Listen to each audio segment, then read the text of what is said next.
बिस्मिल्लाहिर्रहमानिर्रहीम अस्सलाम वालेकुम। आज हम प्ले डिस्कस करेंगे the rising of the moon.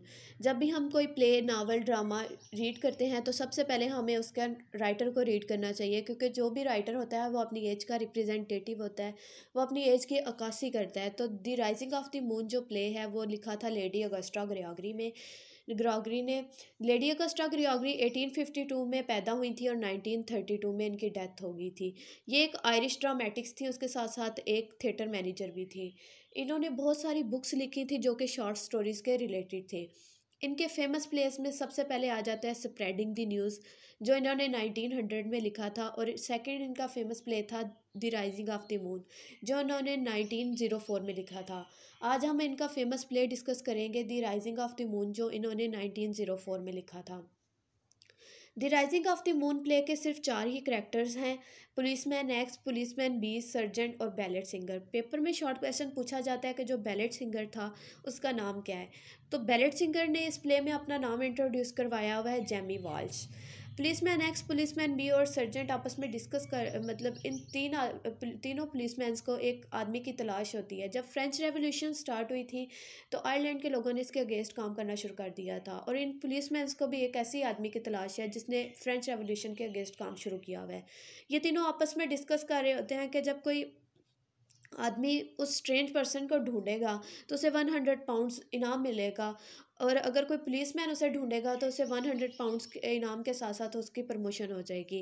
Policeman X, policeman B और सर्जेंट जगह जगह पर उस आदमी के पोस्टर्स लगा रहे होते हैं जिसमें उनके करैक्टरिस्टिक्स लिखे गए होते हैं, करैक्टरिस्टिक्स लिखे हुए होते हैं उस स्ट्रेंज पर्सन के। ये पेपर में शॉर्ट क्वेश्चन पूछा जाता है कि उसके करैक्टरिस्टिक्स क्या थे। Dark hairs, dark eyes, smooth face, 5 feet 5 inch height. ये उसके करैक्टरिस्टिक्स है। ये मोस्ट इंपॉर्टेंट शॉर्ट क्वेश्चन है जो पेपर में पूछा जाता है। जो सर्जेंट होता है उसके दिल में लालच आ जाता है रिवार्ड मनी का सुन के, कि मतलब मुझे 100, अगर मैंने उस स्ट्रेंज पर्सन को ढूंढ लिया तो मुझे 100 पाउंड्स इनाम मिलेगा, उसके साथ साथ मेरी प्रमोशन हो जाएगी और मेरी माली हालत भी सही हो जाएगी। तो वो पुलिसमैन एक्स और पुलिसमैन बी को कहते हैं कि तुम साथ वाले इलाके में चले जाओ, मैं यहाँ पर हूँ, मैं यहाँ पर निगरानी करता हूँ, अगर कोई आया तो मैं तुम लोग को बता दूँगा। तो पुलिसमैन एक्स और पुलिसमैन बी चले जाते हैं। सर्जेंट वहीं पर रुकता है। सर्जेंट को एक गरीब आदमी वहाँ पर मिलता है जिसके कपड़े बड़े फटे पुराने से होते हैं। वो उससे पूछता है कि तुम यहाँ पर क्या कर रहे हो। तो वो जो आदमी होता है वो उससे बताता है कि मैं एक बैलेट सिंगर हूँ, मैं बैलेट्स गाता हूँ और इसी के यही मेरा रोज़ी का ज़रिया है। तो सर्जेंट उसे कहता है कि नहीं, तुम यहाँ पर नहीं रुक सकते, तुम्हें यहाँ से जाना होगा। जब ये बात करता है सर्जेंट तो बैलेट सिंगर की उसके हाथ पे नज़र जाती है, क्योंकि उस सर्जेंट ने हाथ में पोस्टर पकड़ा होता है जिसमें उस स्ट्रेंज पर्सन के करैक्टरिस्टिक्स लिखे होते हैं।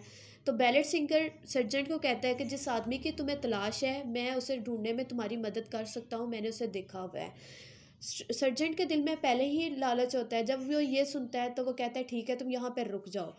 जब वो उसे रुकने के लिए कह देता है तो बैलेट सिंगर उसके साथ बातचीत गपशप शुरू कर देता है, और गपशप के दौरान उसे पता चलता है कि जो सर्जेंट है वो आयरलैंड से बिलोंग करता है और वो ब्रिटिश अथॉरिटीज़ के लिए काम करता है। जब बैलेट सिंगर सॉन्ग आता है फेनियन मूवमेंट का तो उसे कंफर्म हो जाता है कि इसे अपने आयरलैंड से बहुत ज़्यादा मोहब्बत है सर्जेंट को। जब वो ये गाना गाता है फेनियन मूवमेंट का, तब उसे कंफर्म हो जाता है कि जो सर्जेंट है उसे अपने आयरलैंड से बहुत मोहब्बत है।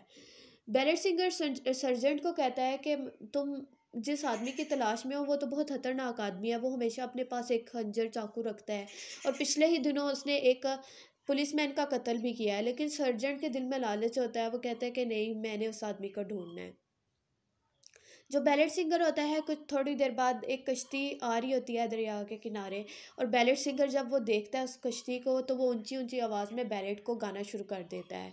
तो सर्जेंट को थोड़ा सा डाउट होता है, वो उसे कहता है कि अपनी आवाज़ नीची रखो, आहिस्ता आवाज़ में गाओ, लेकिन फिर भी वो अपनी आवाज़ ऊंची करता है। तो इससे साफ जाहिर हो जाता है कि जो बैलेट सिंगर है वो इशारा दे रहा है, साइन दे रहा है उस कश्ती वाले लोगों को। तो सर्जेंट उसे कहता है कि तुम हो कौन, मतलब क्या, कौन हो तुम। तो उनके दरमियान हाथापाई शुरू हो जाती है, बहस शुरू हो जाती है। उसी दौरान हाथापाई के दौरान जो बैलेट सिंगर आता है वो अपनी विग उतारता है और उसे बताता है कि जिस आदमी की तुम्हें तलाश है मैं वही आदमी हूँ। तो जो सर्जेंट होता है ना, उसे जब पता चल जाता है, इतनी देर में पुलिसमैन एक्स और पुलिसमैन बी भी आ जाते हैं। तो सर्जेंट जब देखता है कि पुलिसमैन एक्स और पुलिसमैन बी आ रहे हैं तो वो उस बैलेट सिंगर को धक्का देता है और वो जाकर ड्रम के पीछे गिर जाता है और वहीं पर छुप जाता है।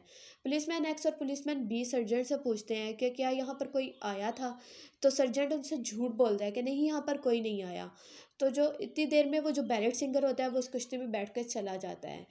तो इससे यही पता चलता है कि जो सर्जेंट होता है वो अपनी ड्यूटी से ज़्यादा अपने आइलैंड को इम्पोर्टेंस देता है।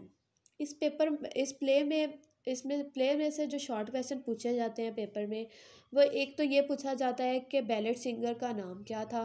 सेकंड शॉर्ट क्वेश्चन इस प्ले में से ये पूछा जाता है कि रिवॉर्ड मनी कितनी थी।